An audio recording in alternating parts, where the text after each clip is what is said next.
Halo guys, assalamualaikum warahmatullahi wabarakatuh. Welcome to my channel Sahabat Berjelak, belajar hidup dari jalan cerita. Seperti biasa, kita buka dahaban dulu. Jalan-jalan ke Surabaya. Jangan lupa beli sabi abu. Jumpa lagi dengan Ananda Bika. Terima kasih sudah mampir di channel aku. Kali ini kita akan bahas salah satu kisah peperangan terbesar umat Islam setelah Perang Badar. Sebuah peperangan balas dendam, dan siapa yang menjadi pemenangnya. So, tidak usah berlama-lama, happy watching. Yaps, Perang Uhud. Perang Uhud merupakan peperangan balas dendam antara kaum Quraisy dan kaum Muslimin. Peperangan ini disebabkan karena balas dendam kaum Quraisy yang kalah dari Perang Badar dari kaum Muslimin. Peristiwa ini terjadi pada hari Sabtu, tepatnya pada tanggal 23 Maret 625 Masehi atau bertepatan dengan 7 Syawal tahun 3 Hijriah. 1 tahun lebih semingguan lah setelah Perang Badar. Awalnya pasukan muslimin berjumlah 1000 orang, namun atas hasutan dari Abdullah bin Ubay atau salah satu orang munafik yang dari Madinah yang menghasut mereka, sehingga 300 orang mundur, sehingga yang berjuang bersama Rasulullah berjumlah 700 orang saja. Sementara pasukan dari kaum Quraisy berjumlah 3000 orang. Imbang gak tuh? Sangat gak imbang sekali. Pasukan Islam di bawah pimpinan komando Rasulullah SAW, sedangkan pasukan kaum kafir Quraisy di bawah pimpinan Abu Sufyan. Nah, kenapa kok disebut Perang Uhud?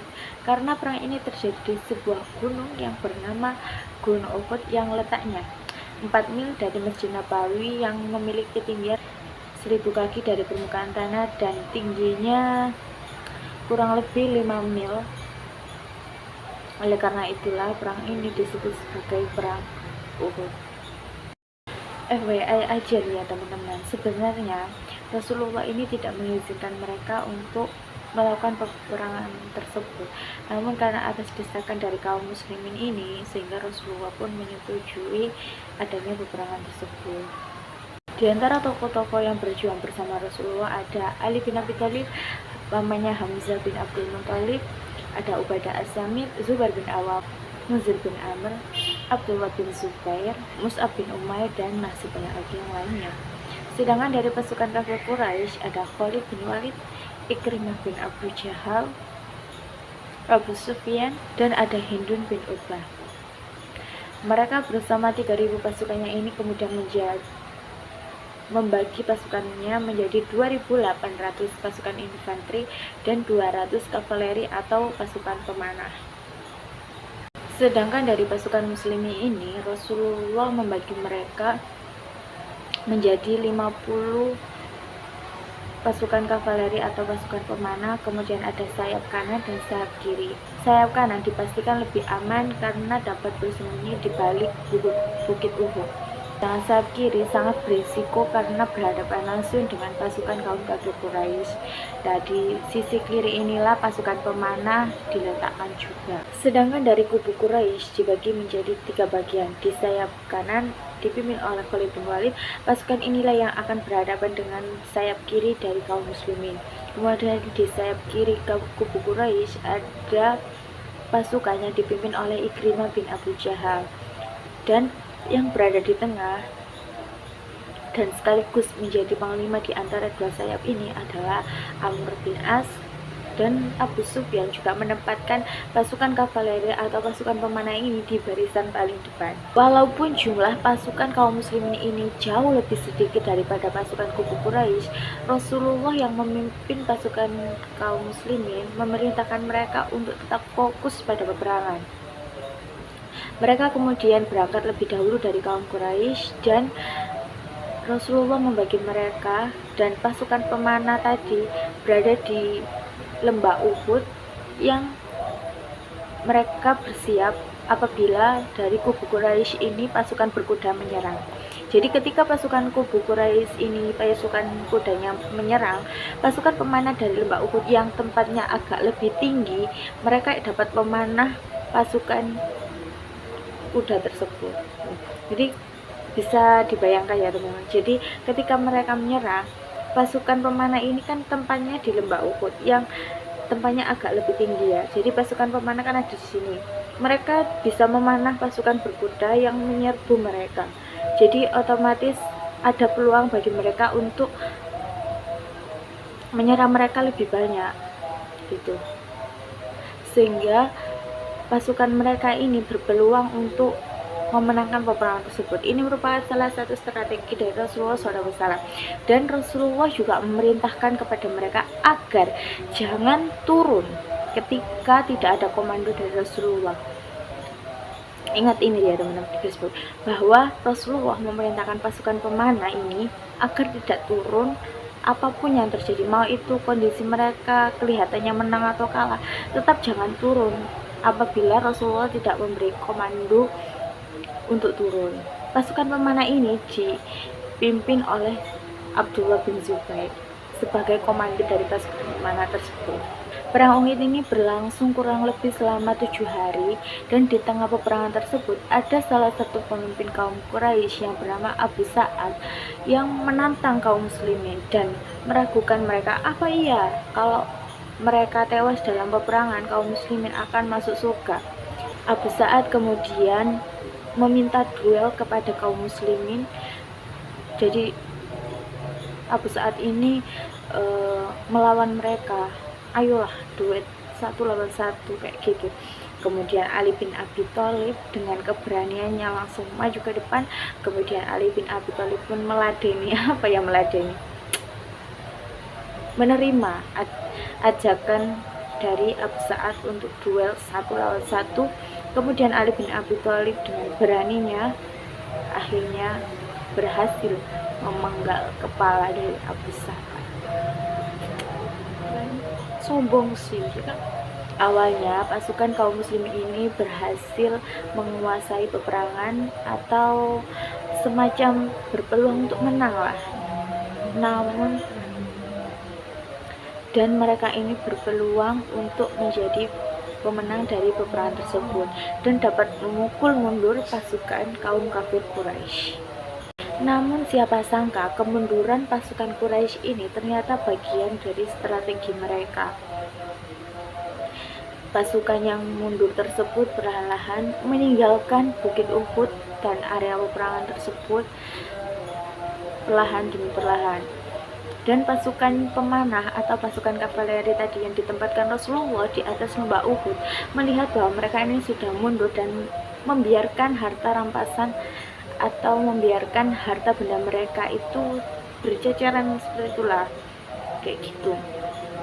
Akhirnya pasukan pemanah tadi atau pasukan kavaleri tadi yang merasa kayaknya udah aman nih, kemudian salah satu dari mereka berteriak harta rampasan seperti itu. Kemudian mereka saling menyaut-nyaut dan sepakat untuk turun dari lembah tersebut. Ingatkan tadi Rasulullah melarang mereka untuk turun jika tidak ada komando dari Rasulullah SAW.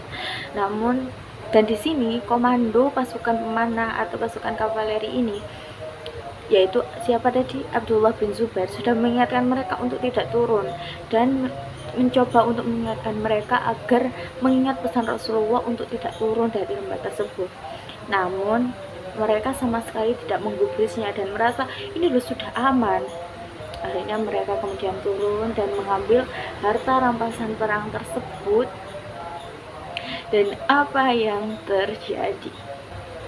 Ketika pasukan kaum muslimin atau pasukan kavaleri pemanah tadi turun yang sibuk memburu harta rampasan perang, posisi mereka kemudian digantikan oleh pasukan kafir Quraisy yang kemudian naik di lembah tersebut. Sehingga apa? Sekarang posisinya agak tinggi siapa? Pasukan kafir Quraisy. Sehingga pasukan kaum muslimin diserbu secara mendadak dari segala penjuru. Pasukan muslimin menjadi begitu kewalahan yang awalnya mereka hampir saja menang karena hal tersebut mereka tidak patuh pada perintah Rasulullah, sehingga mereka pun menjadi kewalahan. Mereka berusaha mempertahankan posisi mereka dan berusaha melindungi Rasulullah SAW. Dan di peperangan inilah Rasulullah baik tubuh dan wajahnya terluka parah, cukup parah, bahkan gigi geraham beliau itu sampai tanggal atau copot karena lemparan batu dari Utbah bin Abi Waqqas. Pasukan Quraisy kemudian mendeklarasikan kemenangan mereka karena komando dari pasukan muslimin ini menyatakan untuk mundur. Sehingga peperangan ini pun dimenangkan oleh kaum Quraisy, dan peperangan ini menewaskan 75 orang dari kaum muslimin dan 27 korban dari pasukan kaum kafir Quraisy. Di antara pasukan yang mati syahid atau menjadi korban dari perang Uhud ini dari pasukan muslimin ada paman Rasulullah yang bernama Hamzah bin Abi Thalib yang mati di tangan Wahsy, di mana Wahsy ini merupakan budak dari Hindun, dan Hindun berjanji kepada Wahsy akan memerdekakannya apabila ia berhasil membunuh Hamzah bin Abdul Muthalib tersebut. Wahsy pun kemudian melakukan apa yang diperintahkan oleh Hindun. Kenapa Hindun kok begitu balas dendam kepada Hamzah? Ada apa ya? Jadi Hamzah ini adalah pembunuh dari ayahnya Hindun pada saat perang Badar, sehingga Hindun menaruh dendam kepada Hamzah bin Abdul Muthalib. Itulah sebabnya Hindun sangat menginginkan kematian dari paman Rasulullah yang satu ini, yakni Hamzah bin Abdul Muthalib. Dan kemudian Hamzah bin Abdul Muthalib pun gugur dalam perang Uhud dan meninggal dalam keadaan mati syahid. Dan tak hanya itu, Abu Dujana yang membungkukkan punggungnya yang berusaha untuk melindungi Rasulullah terkena anak panah yang begitu banyak sehingga membuat ia pun melukai dirinya, anak panah tersebut, dan membuat ia mati syahid karenanya. Dan akhir dari peperangan ini adalah pasukan Quraisy pun hasil memenangkan perang Uhud tersebut. Namun pastinya selalu ada hikmah dari setiap peristiwa. Akibat kekalahan kaum muslimin dari perang Uhud ini mengakibatkan mereka untuk semakin giat dalam berlatih, sedangkan kaum Quraisy semakin bernafsu untuk menaklukkan kekuatan Islam di Madinah. Jadi gimana menurut kalian, apa yang bisa diambil dari pelajaran perang Uhud ini? Ya emang gitu sih, kayaknya Rasulullah emang udah firasat sih ya kalau mereka ini bakalan mengalami semacam itu tadi. Pertama, Rasulullah sebenarnya nggak setuju kan kalau pasukan kaum muslimin ini melakukan perang tersebut. Kemudian yang kedua, Rasulullah juga udah memerintahkan pasukan kavaleri atau pasukan pemanah tersebut bahwa jangan turun kalau Rasulullah sendiri tidak memberikan komando untuk turun gitu kan. Semacam udah kayak firasat gitu enggak sih? Gimana sih menurut kalian teman-teman mengenai kisah ini? Atau ada beberapa cuplikan kisah yang belum aku sampaikan dalam perang Uhud ini? Boleh tulis di kolom komen. Oke guys, itu tadi sedikit kisah mengenai perang terbesar kedua setelah perang Badar, yakni perang Uhud. Sebuah pelajaran yang banyak kita ambil dari kisah yang satu ini. Terima kasih, mohon maaf bila ada kekurangan, bila ada tambahan boleh tulis di kolom komen. Terima kasih, jangan lupa like, komen, dan subscribe-nya. Wassalamualaikum warahmatullahi wabarakatuh.